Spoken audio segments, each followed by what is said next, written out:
এই যে লেখাপড়া না করে কিছু কিছু বাচ্চারা আজকে রাস্তায় এসছেন, আমি বলতে চাই এরা কি ছাত্র? ছাত্র এরা বলছেন দীপমণি ভালো।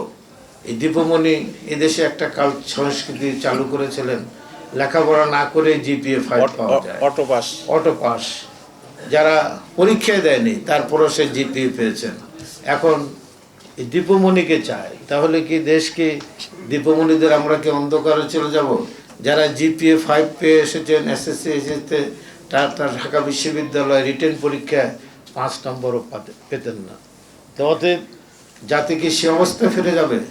কারাই আন্দোলনে টাকা জোগাড় দিচ্ছেন, কারা রাস্তায় এ বাচ্চাদের নামে আনছেন, কি কারণে?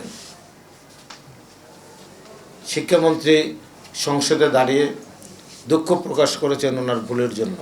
একটি শব্দ উনি উচ্চারণ করেছেন, কি কারণে করলেন এটা উনিই জানেন। তারপরে উনি দুঃখ প্রকাশ করেছেন।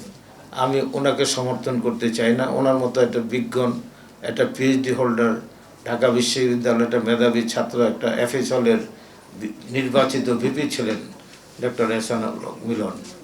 অতএব ওনার মতো ব্যক্তিও এই কথা বলা ঠিক হয়নি।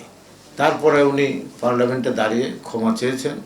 আমার মনে হয় এই নিয়ে যে বাড়াবাড়িটি, এটাও অন্য কারো ইঙ্গিতে দেশকে অস্থিতিশীল করার জন্য, দেশকে একটি ভিন্ন দিকে ধাবিত করার এই যে অপচেষ্টা, এর থেকেও আমাদেরকে বেরিয়ে আসতে হবে।